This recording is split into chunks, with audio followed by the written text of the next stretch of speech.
Okay, so I'll be talking today, sharing with you this study as part of a larger study, which I'll go to very shortly, on students' learning experiences during COVID-19 in Hong Kong, and how the family plays a part in fostering these experiences. The context of the study. This study is part of the larger e-citizenship education 360 project, right? We embarked on this study last year, about mid-year, to study the effects of prolonged period of COVID-19 school suspension in Hong Kong. What happened then was a concern on everybody's mind: how do we sustain students learning online when school has moved from face-to-face to online learning for a long period of time? The aims of the study, well, we wanted to study how home and school involvement varies according to family socioeconomic status, or SES, and how this involvement in turn will affect students' online learning experiences and outcomes during the school suspension in Hong Kong. A brief literature review. First, researchers have been calling for studies into relationships between SES and parenting effects for a long time. Even during the recent COVID-19 school suspension, if we were to look at the literature that has been growing slowly but steadily, we find that some studies are documenting that parents perceive it important that their children not get distracted by the school suspension, but instead continue their learning trajectories during online learning. However, we also know from some other studies that some parents are able to better support their children's learning during this very difficult period than others. And these parents tend to be higher SES parents. We can understand this from the perspective of family stress versus family investment model. In the context of this study, higher SES parents, they can invest more resources and time, energy, effort to support their children doing learning online from home during school suspension. Whereas students from lower SES families, they experience more economic hardship. They may be inadequate in some digital resources and also cultural resources to help to make that effect, make the transition possible. Therefore, if we look at the literature, we can somehow we have this indication that parents from higher SES backgrounds, they are more involved in their children's learning. Another question we wanted to know from the literature review is whether parents adapt their involvement patterns during a contingency such as the school closure during COVID-19. Here we are very much talking about context, and similar to the previous slide, if we review the literature, we find that for decades, parenting scholars have been arguing for attention paid to context when we study parenting, effects of parenting. There are also some longitudinal studies that talks about parenting effects across different generations. And when we talk about generations, we're very much talking about different contexts associated with our grandparents, with our parents, and with ourselves.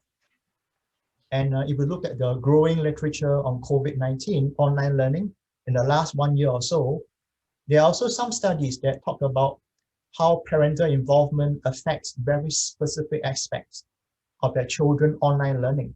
For example, the screen time. There are also studies that investigate how COVID-19 affects parents and children psychological adjustment. So again, this is a special context, COVID-19 online learning. So the question for us is, does the pattern of parental involvement before and during COVID-19 online learning actually differ?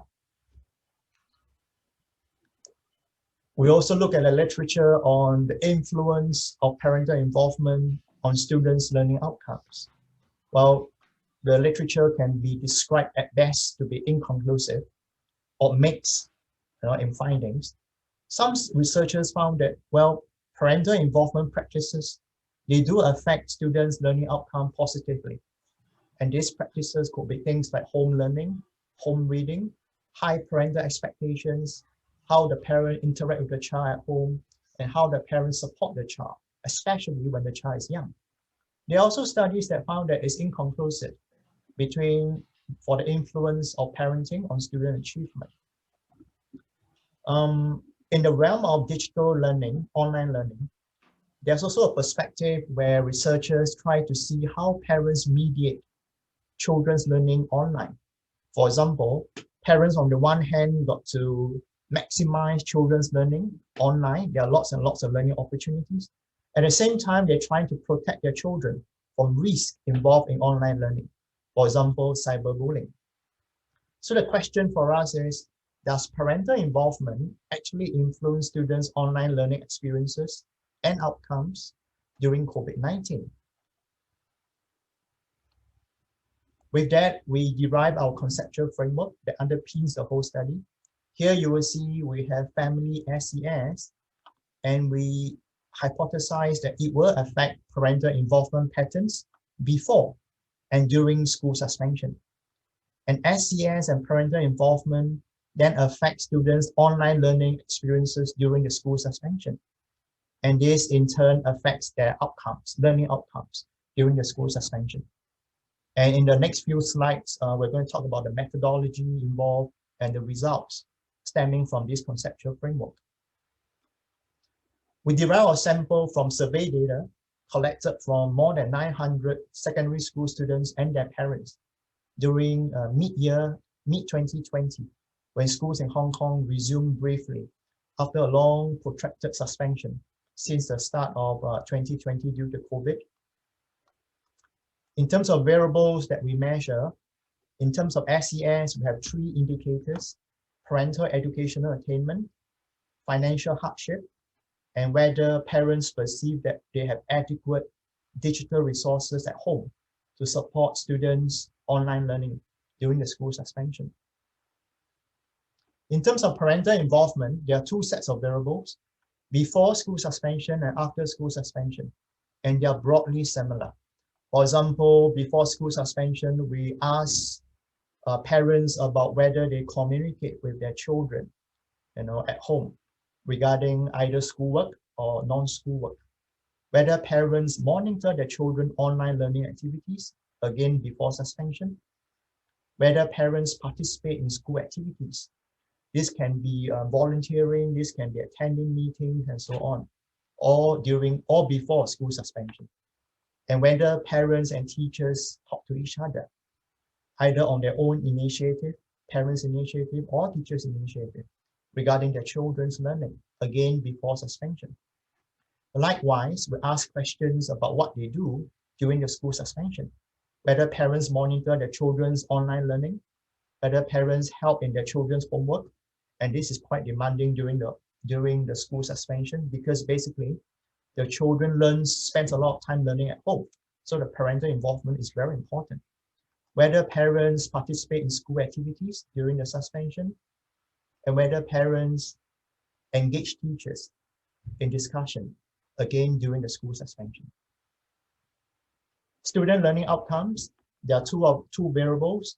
We ask students to report on the frequency of the online learning activities. This is quite varied.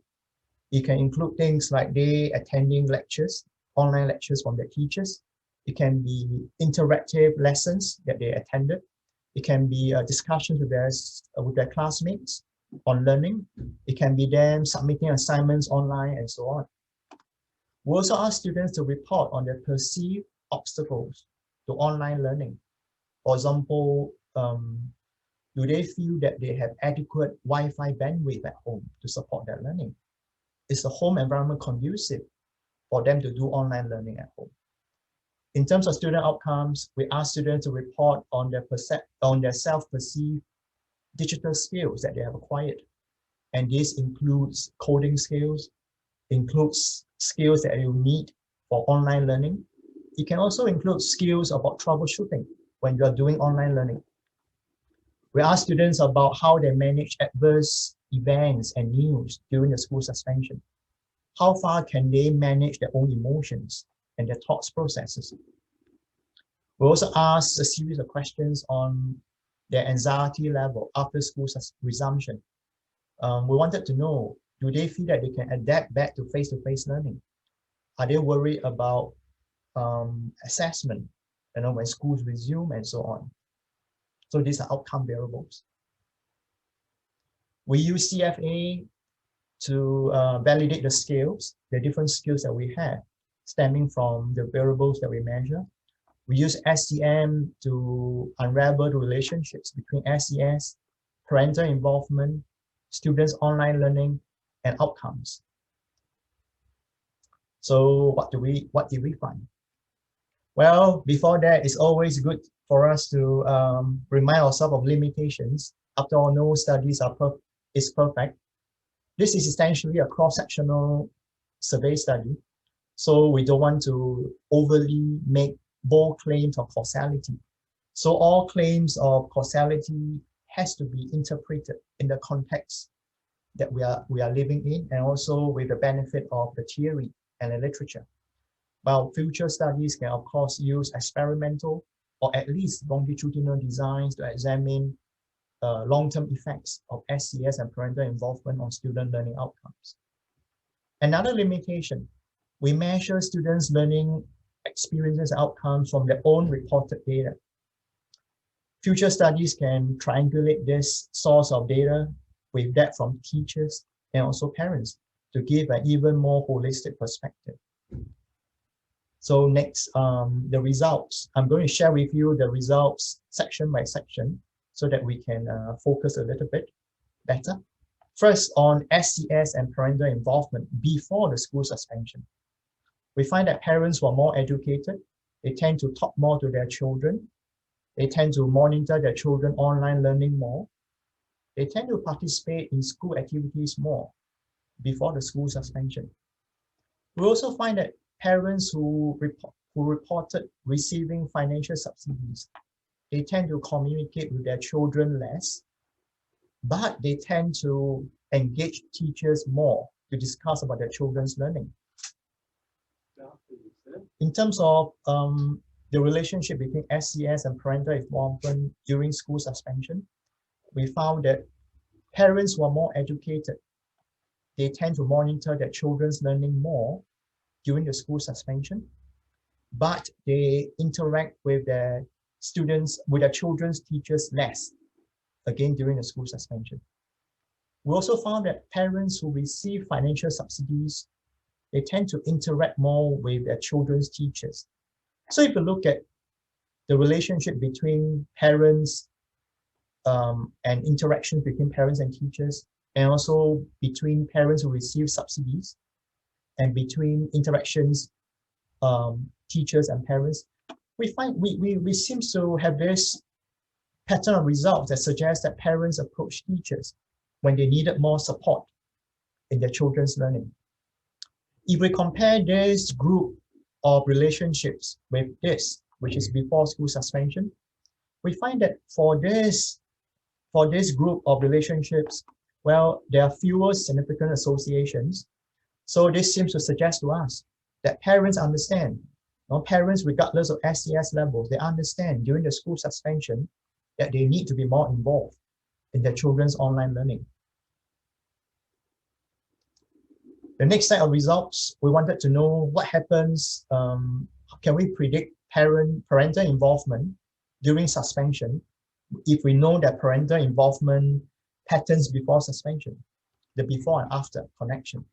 And we found overall that parents who are more involved at home and in school before a school suspension, they continue to be involved in many, many aspects during a school suspension.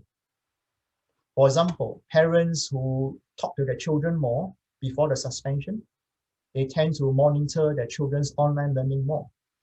Parents who monitor their children's online learning before suspension, they continue to do so during the suspension. They also talk more to teachers during the suspension, and they participate more in school activities during the suspension. Parents who engage teachers more before the suspension, they tend to monitor their children more in their online learning. They tend to engage teachers more during the suspension, and they tend to participate more in school activities during the suspension. Lastly, parents who participate in school activities before the suspension, they continue to do so during the school suspension. So there seems to be a general pattern of correlation before and after in terms of parental involvement patterns.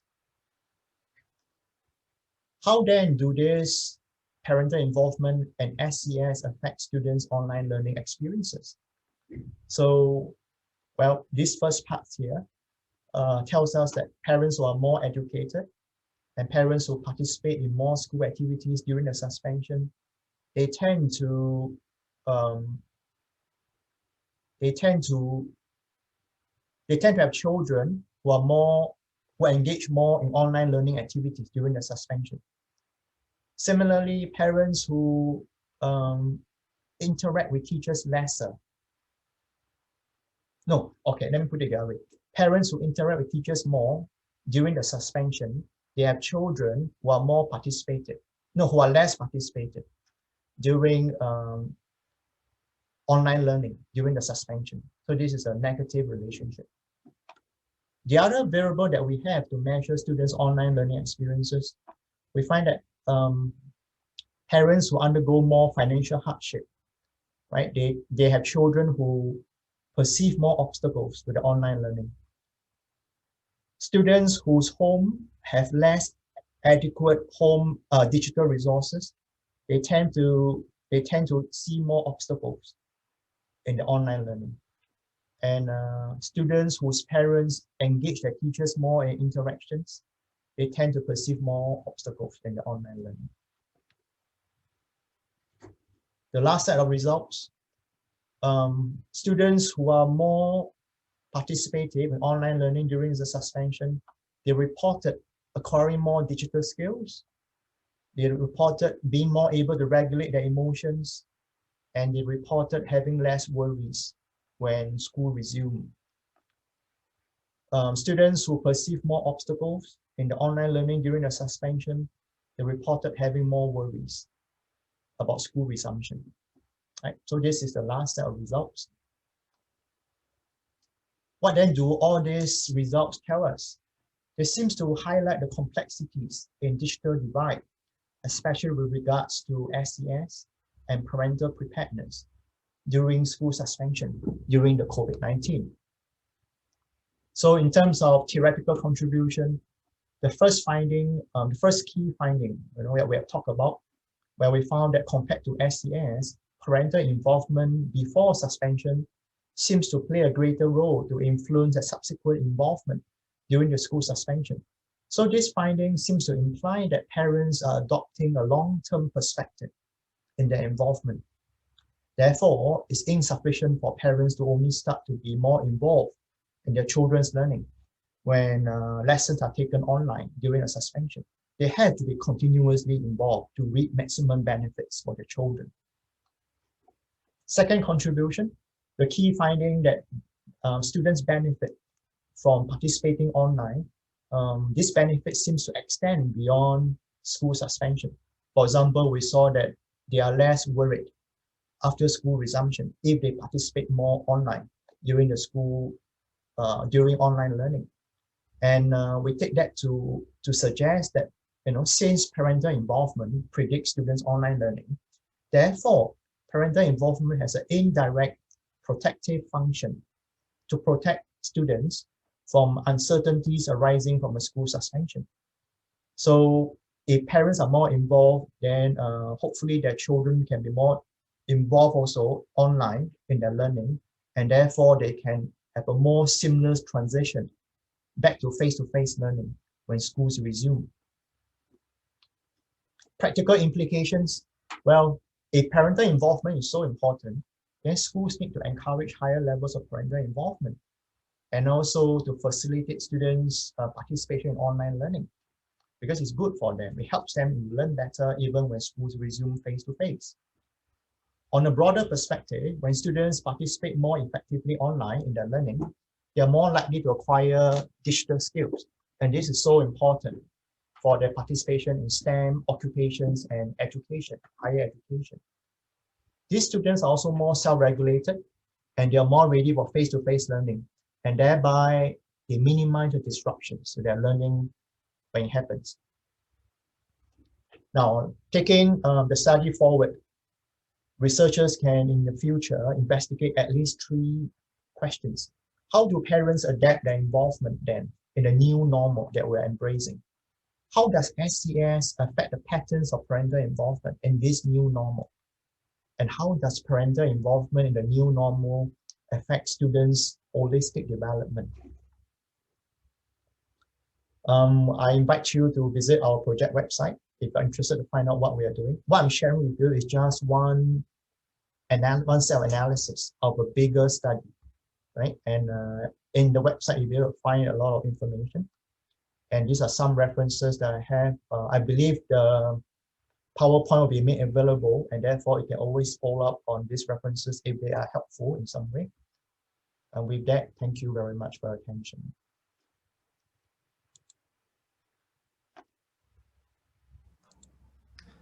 Thank you, Cheng Yong Tan, for this presentation about COVID-19 and learning during that period of school suspension in Hong Kong.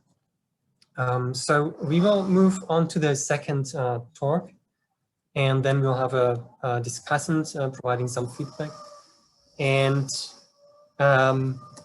anyone in attendance can also use the chat function or the Q&A function if you have any questions that we then will answer afterwards.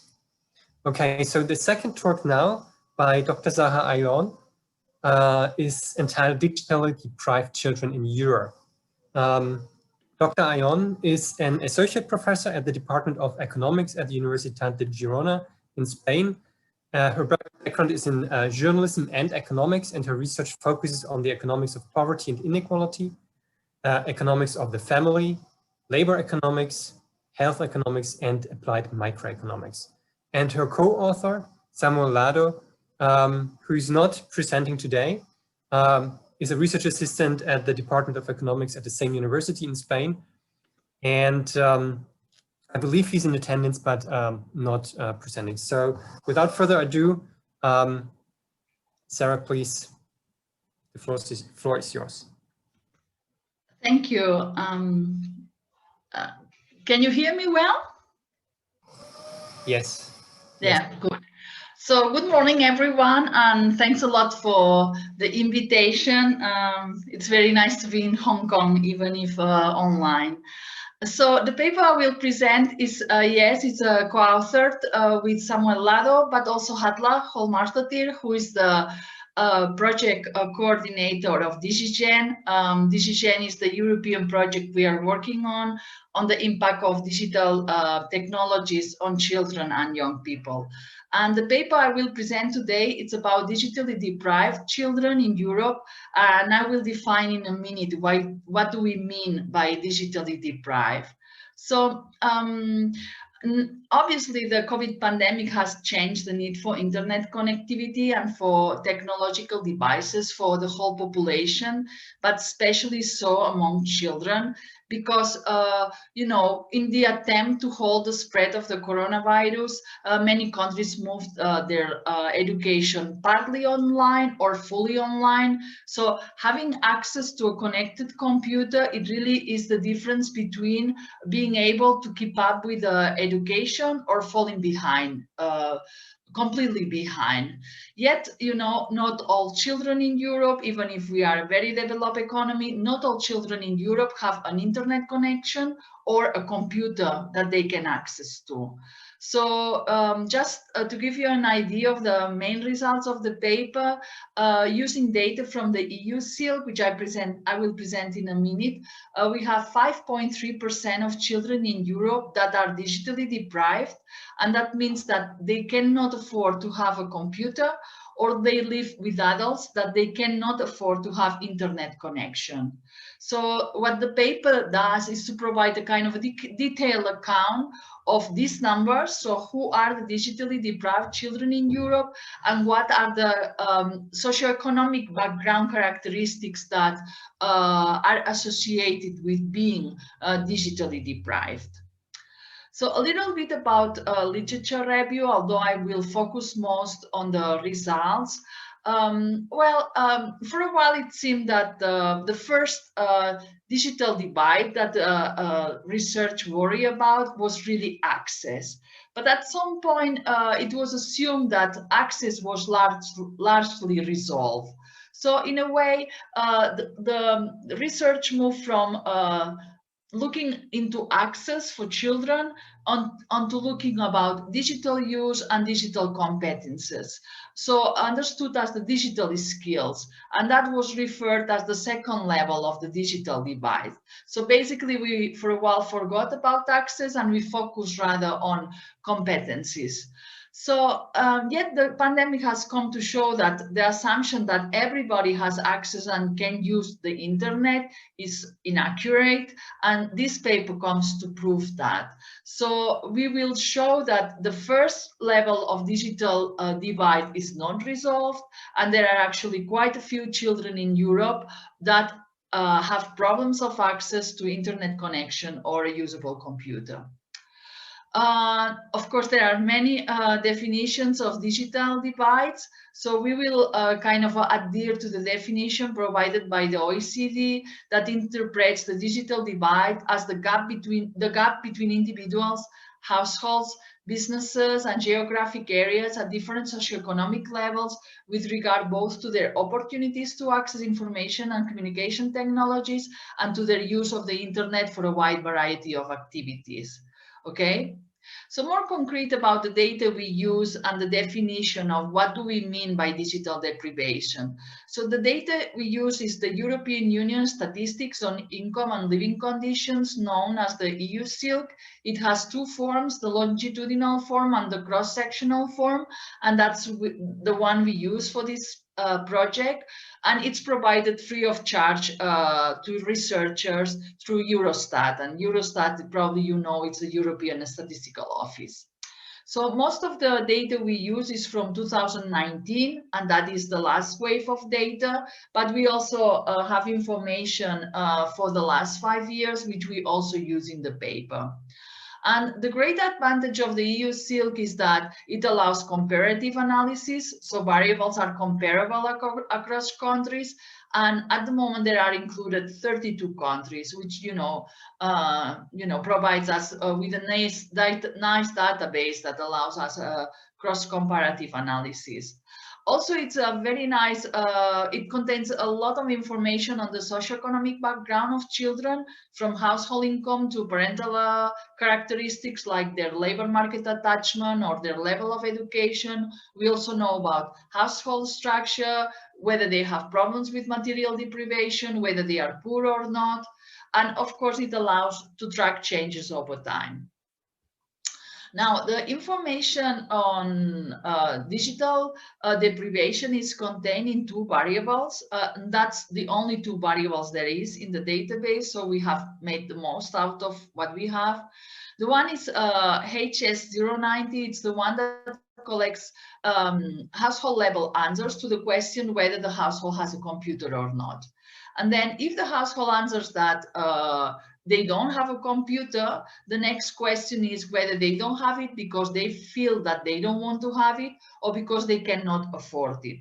And we will concentrate only on the percentage of the population that tells that they cannot afford to have the computer. We are not going to worry for the moment, maybe we should, but for the moment we don't worry about those families that because of their lifestyle, they choose not to have a computer.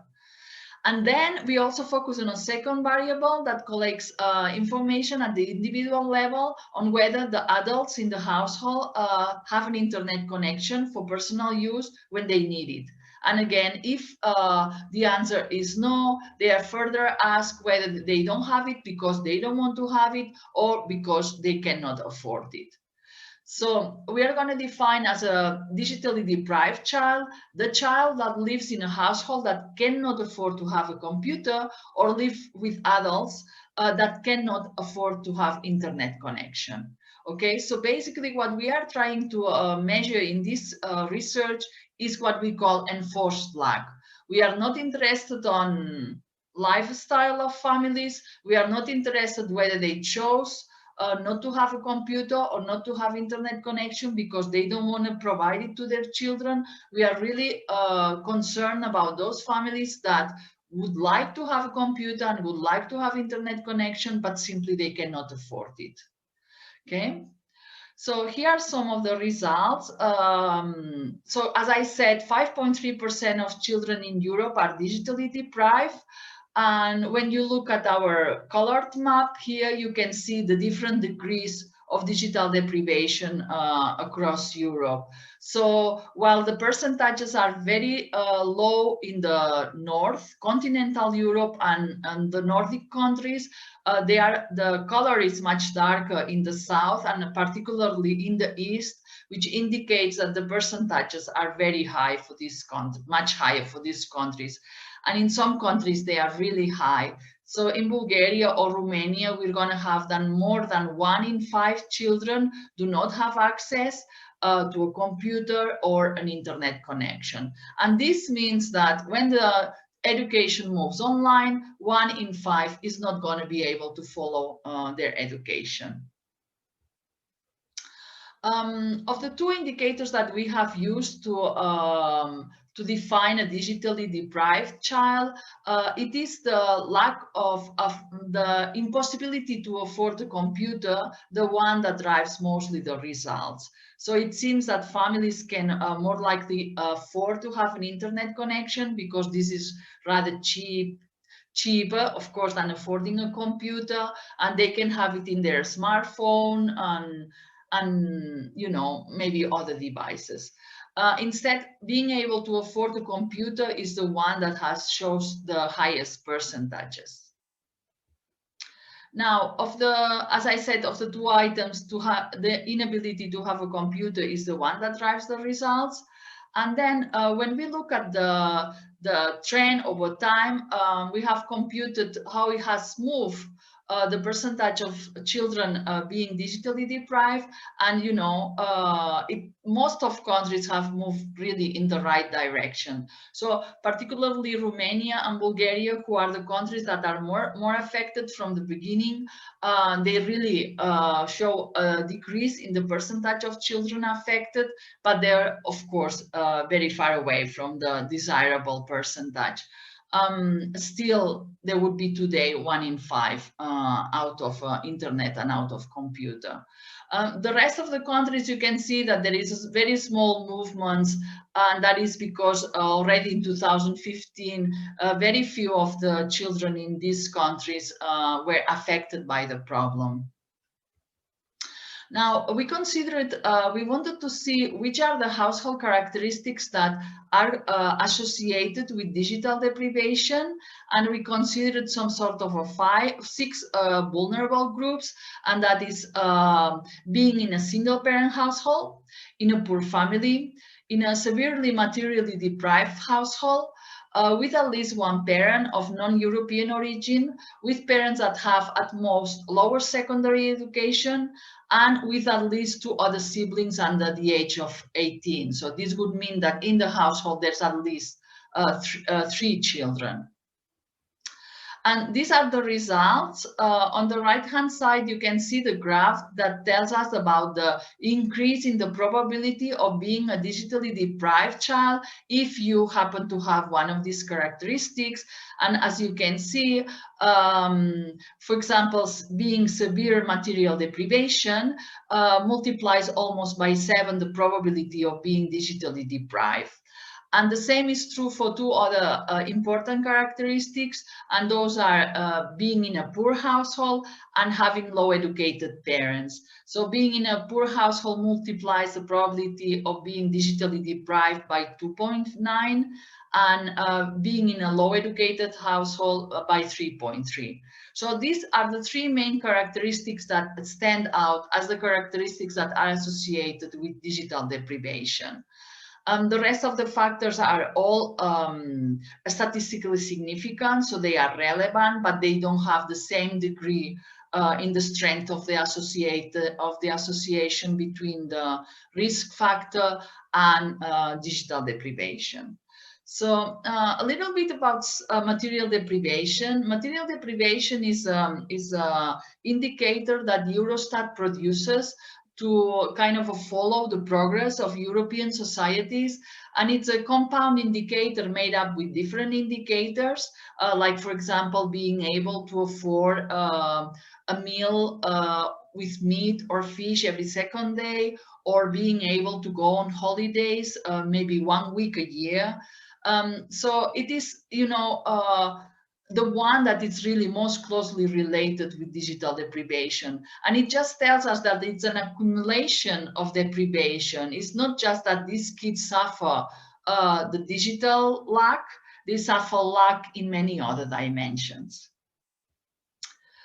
Now, when we we have also done the analysis by country clusters.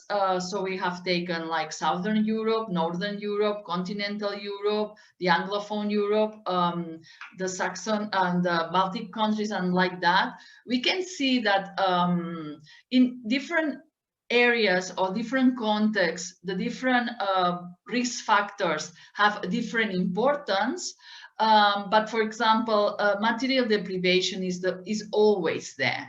It's like always the one factor that it's most important, no matter the cluster, no matter the institutions that are in place in the country. Okay, so then there are others that are less relevant.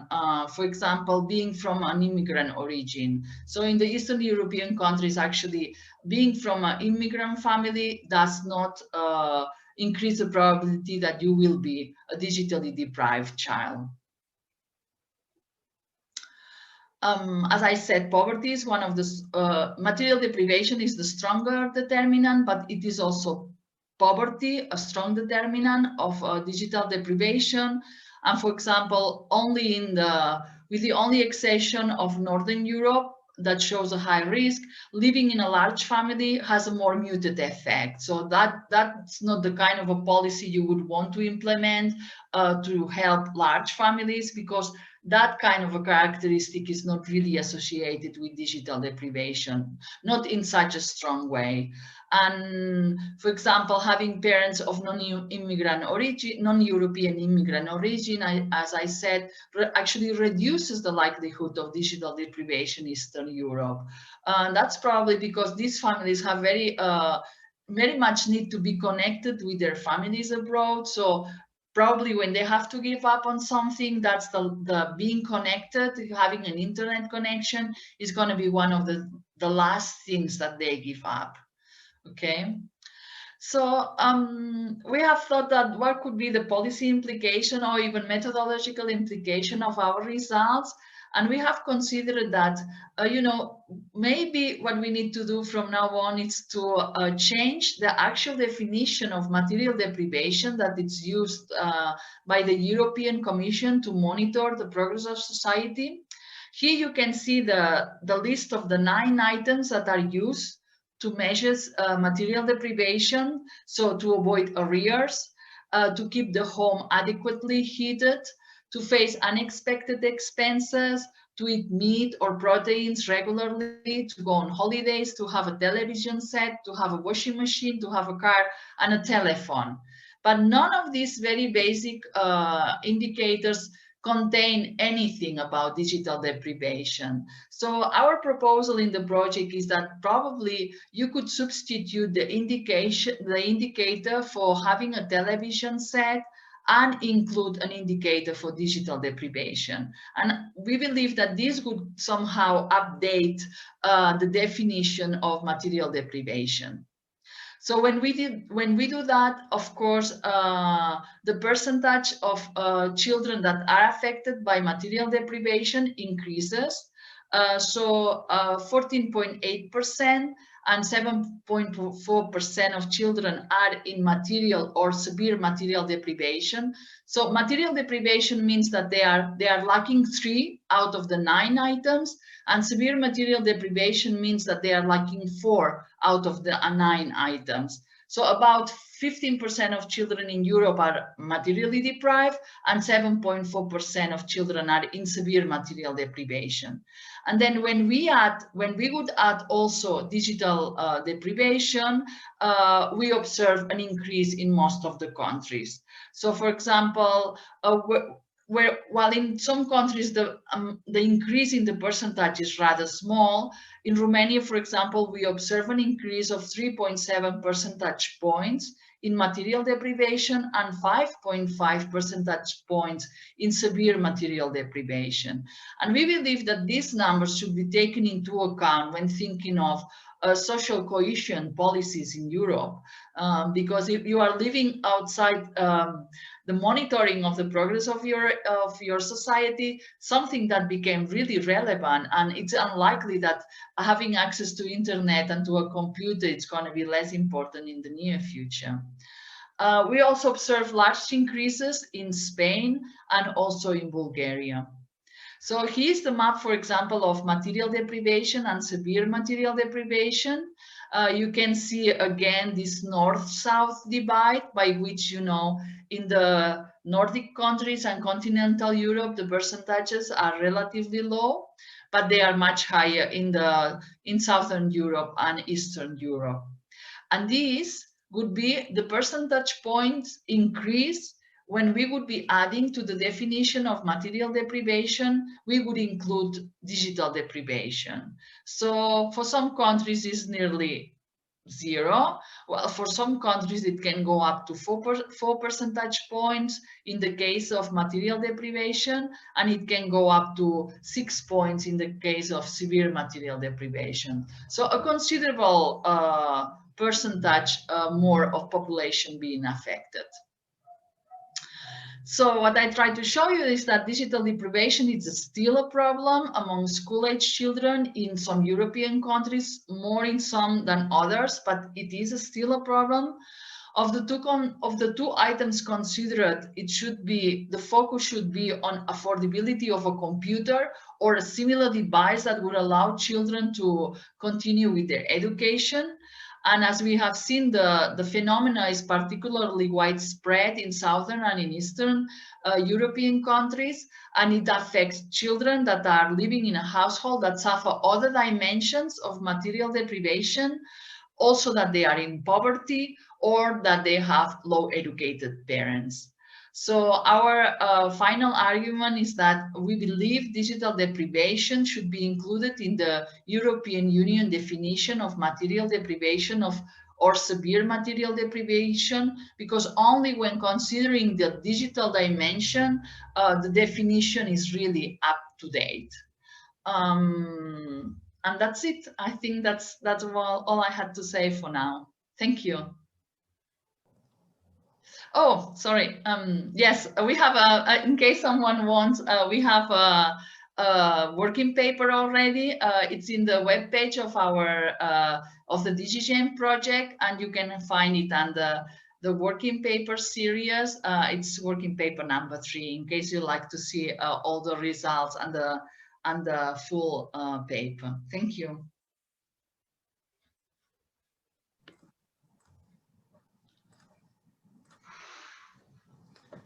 Thank you, Sarah, for this presentation. So we will now have about 5 to 10 minutes discussant Dr. Kjartan Olafsson, who will provide a short discussion of the 2 presentations. Dr.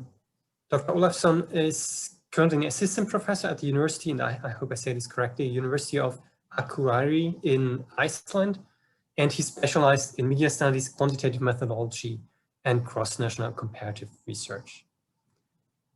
Okay, so I'll hand over. Yes, thank you, and thank you to both presenters for a very interesting presentations, and maybe if I can start with the first one.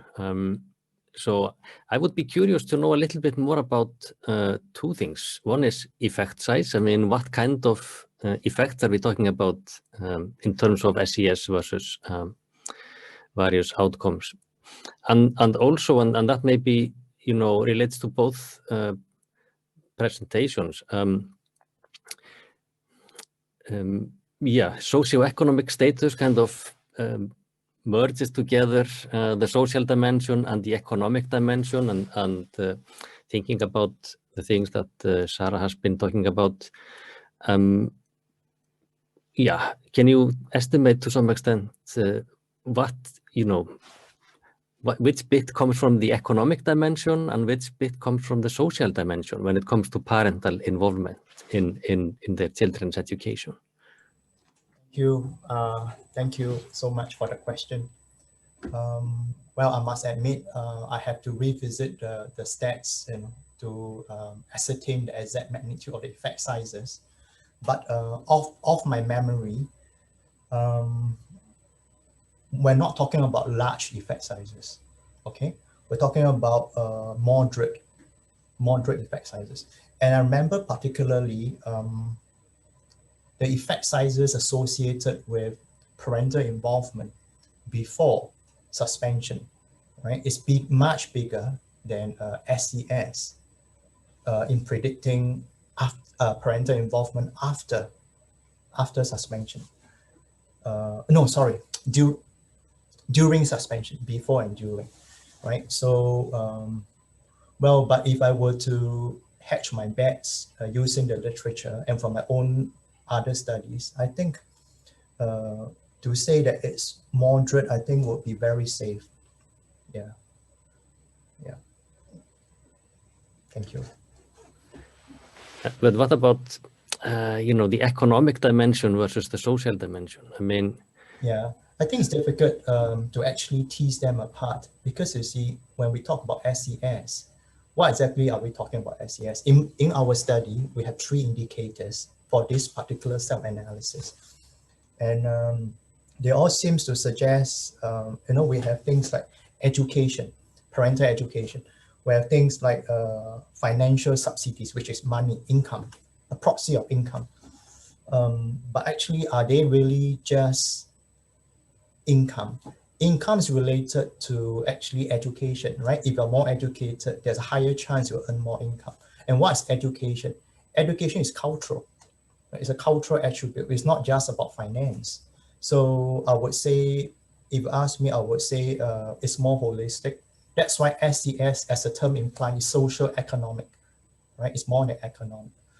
I think that's my best reaction to this very difficult question. thank you. And maybe, Sarah, to you, I was, yeah, I think you are probably underestimating the level of digital deprivation by using what I think is a very,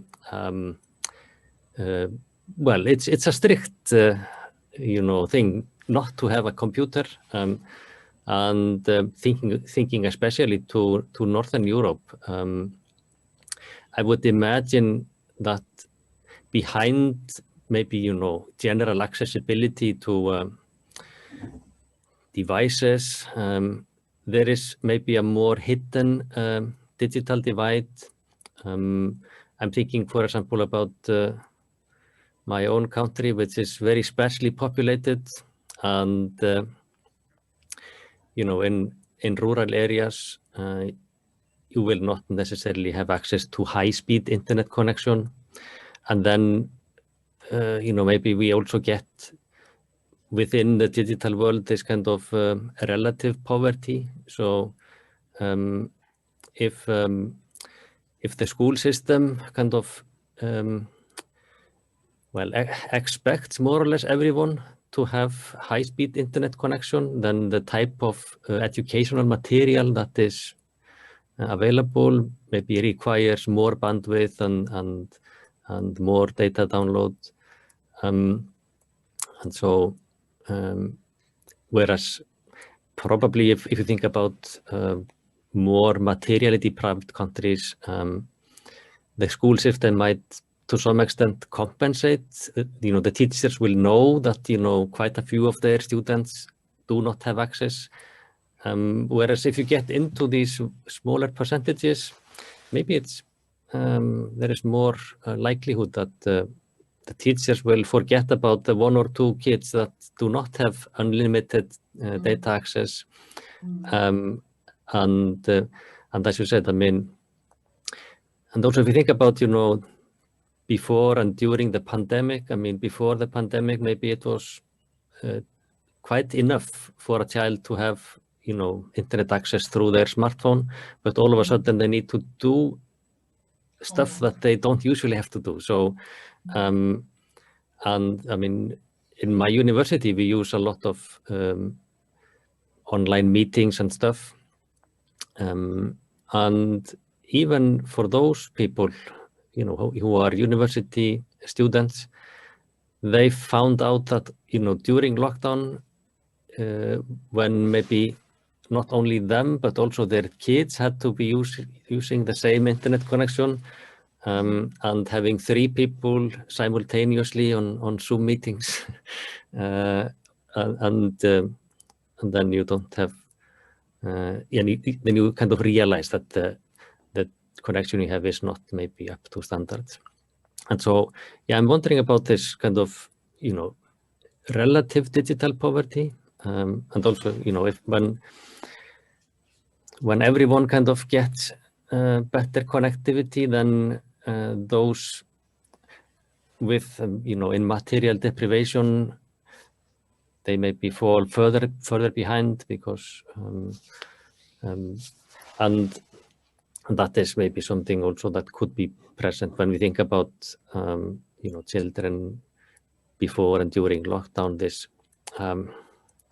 you know, some would say that you know, the digital world kind of amplifies the existing. I mean, that much has been said about the COVID pandemic, that it kind of amplifies the various inequalities that exist, and I think that maybe the digital world also amplifies certain things that existed already. So yeah, we might see more variability between children who have access and who don't have access, who have the opportunities and who don't have the opportunities. So the kids living with parents who are lower educated, have fewer material resources, lower income, and so on, they will be, you know, doubly affected when schools move to online. Yeah, so yeah, I would think that 5.3% is a very, very conservative estimate. So probably, though you are one of the few ones that have told that maybe we are underestimating it. So the problem is that somehow we are limited to the indicators that the EU Silk includes, and that's what they include. And in the paper, we actually plea for the inclusion of more indicators on the digital wall in the EU Silk, because that's one of the few databases that where you can really know about the socioeconomic backgrounds, children, but at the same time, the information on the digital wall is very scarce.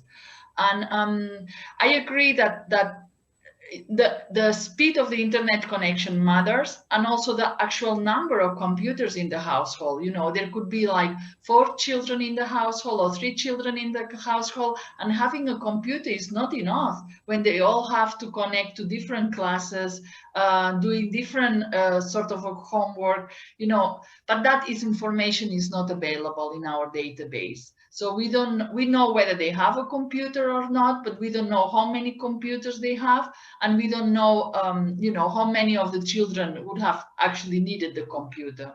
So that's of course, it's a limitation of our study, which is, you know, a limitation of the database we use. On the other hand, about the rural urban areas, the database is supposed to be representative of the whole population in a country. So we have these population weights that somehow guarantee that our sample is representative of the whole population.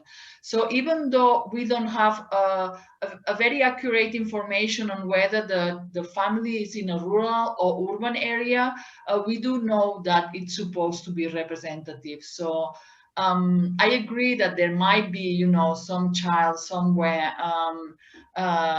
you know, that doesn't have access to a high-speed connection, but the kind of a database we use, that won't be picked up, unfortunately. Yeah. Thank you. So I'm wondering about how much time we can allow ourselves for questions and stuff. But maybe Jen, just back to you.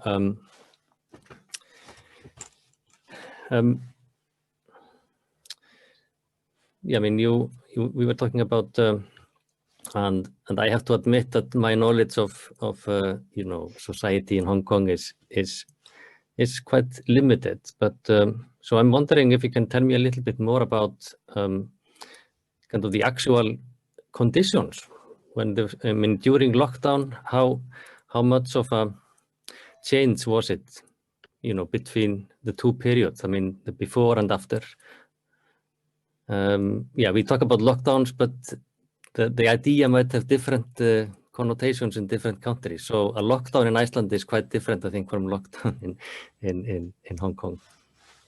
Yeah, thank you. I think maybe if we compare it to many other countries, we did not really have a lockdown. You know, we did not have a strict lockdown. But in terms of schooling, we did have one of the longest periods of school suspension, because actually before COVID-19 came in, we're experiencing some social movement also in our society. So that also disrupted a bit of schooling. So, well, in terms of Hong Kong, the context of Hong Kong, it's a very compact place, very small. So very wired, right? Very internet wired overall. But because people meaning our students, they live in very small apartments. And therefore, the point about what Sarah said about Europe also applies to us. You can imagine, before school suspension, it may be sufficient to even have a laptop, right?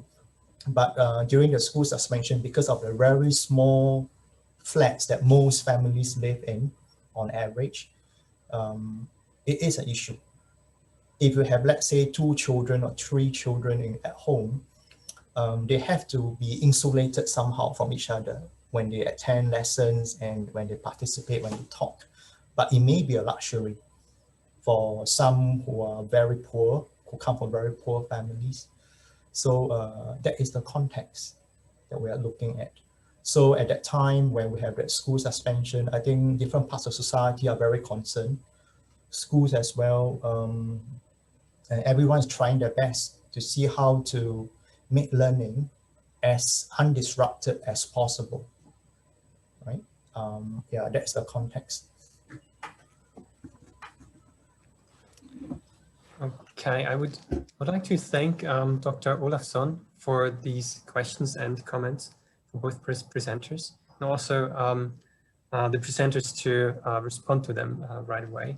Now, I would like to open up to the audience. If you have any questions, you can either use the chat function to ask, or you can use the Q&A box to ask any questions, or if you have any comments that you would like to provide to the presenters, then please feel free to do that.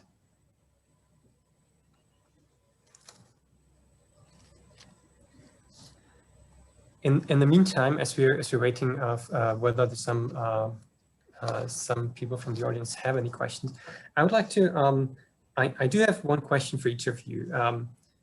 Maybe just starting with Chin Tan, and I'm sorry if you have said it during the presentation. I'm very sorry. I have a very noisy construction site outside my window, so I couldn't quite hear most of the presentation. I was just mostly following the slides. So one question that I have is, you were talking about encouraging parents' involvement in students' learning and online learning. And I'm wondering, do you have any recommendations for how schools can do that? How can they help the parents or encourage the parents to get involved in their students' learning? And also, are you planning a follow-up on the data that you've collected after the pandemic, perhaps? And for Dr. Ayon, I'm wondering, I think the data were mostly until 2019, which is pretty much up until before the whole COVID-19 pandemic started. So I'm wondering, across Europe, have countries responded differently in terms of policies or implementing policies and helping young people or the population in general to get access to digital devices and the internet perhaps? I could imagine that maybe in some countries, education policies were quickly implemented to enable students to get access to digital devices so that they can actually participate in online learning. So I'm wondering whether there is any such thing in Europe and whether there are differences across different countries. Yeah, thank you. Maybe I can start first. Yeah. Oh, sorry. I guess just now during my presentation, maybe I wasn't very clear because I couldn't show my video for some technical reasons. So I'm glad now I got this I'm able to do it now. Okay, Frank, your question about parental involvement, right?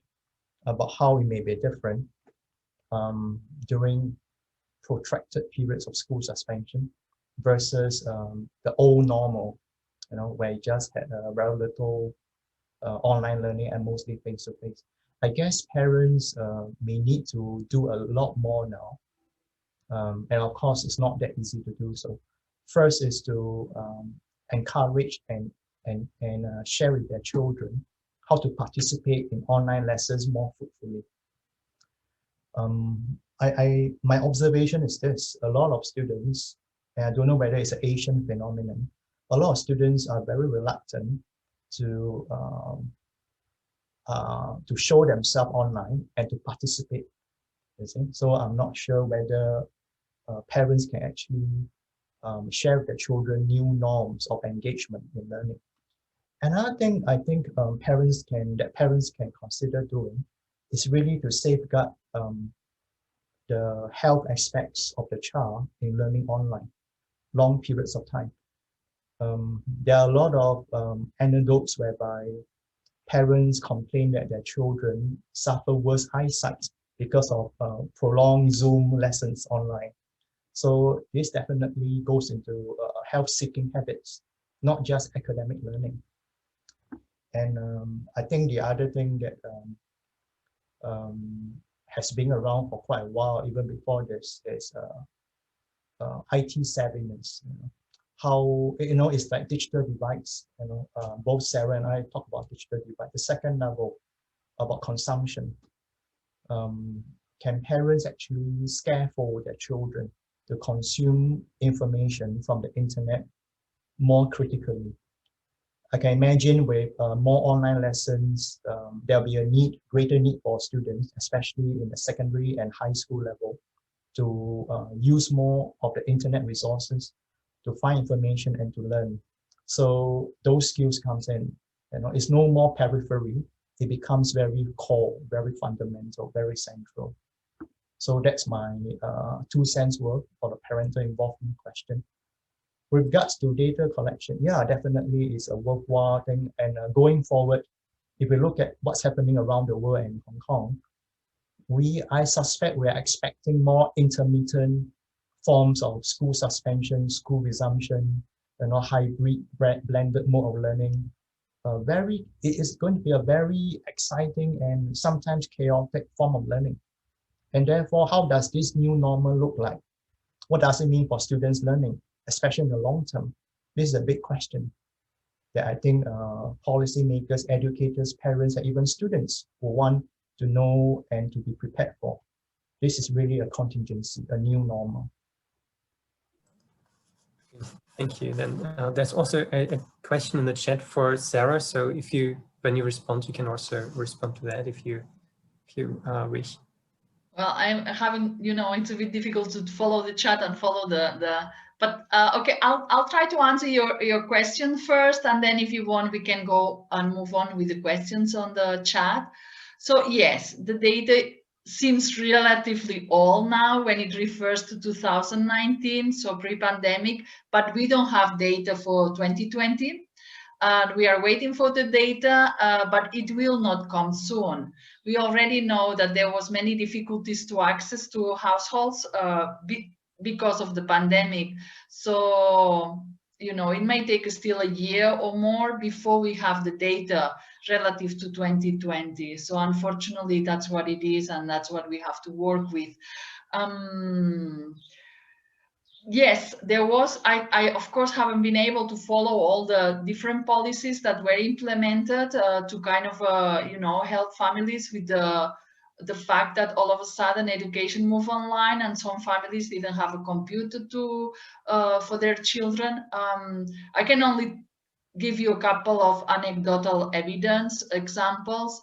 For example, in my university, what we did was to you know, launch a program where students could tell us whether they have a computer or not, and then the university through the library would borrow a computer for the weeks that the lockdown lasted. But this is really very much, you know, sort of a kind of a voluntary, regional, local kind of an NGO kind of a work that high schools did, for example, in Spain, and universities. And then other policies, you know, were implemented for sure. They were successful, and others were a real disaster. So in Romania, our partner, our DigiGen partner, she told us that they had decided that they would provide tablets to children so that they could follow some classes. And what happened is that they brought these tablets to some communities that either they didn't have internet connection, so totally useless, or worse, they didn't have electricity, so they could not charge their tablets. So, you know, as much as I'm sure there is a variety of policies that were successful to help these digitally deprived children, I don't know really the full extent of the success of this kind of policies yet. Okay, thank you. Nancy Law just wrote in the chat, I think this is more a comment, which I will just read to everyone. This is an observation about indicators of digital deprivation. In the DigiGen study, the survey results appear to show that whether the household has a computer. In Hong Kong, we find that having a big screen device, this not only a computer, but also this includes tablet devices.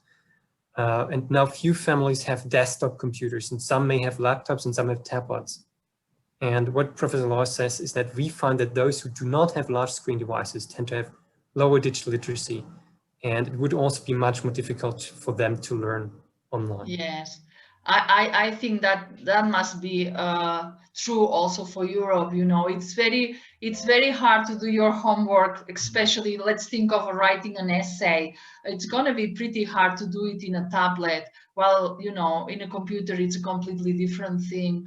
And so, yes, however, we don't know in the database whether they had a tablet. So we only know whether they have a computer, and we only know whether they have an internet connection. So it could be, you know, maybe Kjartan somehow contradicting some of your beliefs that maybe we are underestimating. Sometimes we've been told that we are overestimating it because we are not taking into account the possibility that the child has a tablet, because we don't have this information.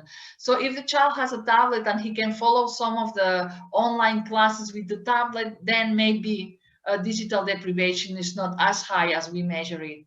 But you know, as we stand, we don't know. We don't know whether it's more important, whether to have had the tablet would have been a good substitute for a computer, or whether there are many more remote children that the database doesn't manage to reach that are also digitally deprived. So, you know, we do what we can with what we have. Thank you. So we don't have any other questions except for one more technical question. Maybe I'll just forward this to you, Sarah. It's about what kind of software you've been using for the maps. The software I use is Stata. So you have a command in Stata where you can like actually build maps. So Eurostat provides with what they call the shape files. So we have the official maps from Eurostat. They can be downloaded, and they kind of draw you the different countries, and then you just introduce the data inside you know, you kind of connect these shape files in Stata and you provide them the basic percentages of the indicator, and the map is built. It takes a while in the beginning, but once you learn it, it's very efficient. Yeah. Okay, thank you. So there are currently no further questions or comments. And we're also about have spent our 1 hour 15 minutes. So I would perhaps, if no other questions come up right now, I would like to thank you, both presenters and our discussant, for this interesting news about learning and digital deprivation, and also the discussion that we had. I would like to alert the audience to our next seminar, which is going to be held in 2 weeks at the same time, Monday. And the topic is Youth, Social and Political Participation and Agency in the Digital Age. We will have a presentation about participation in the social, in Hong Kong's anti-extradition social movement. We'll have presentations about case studies on the digital generation in 3 European countries. And we have a discussant from the University of Technology in Sydney. And you can already register online on our website. So I look forward to welcoming you back again in 2 weeks.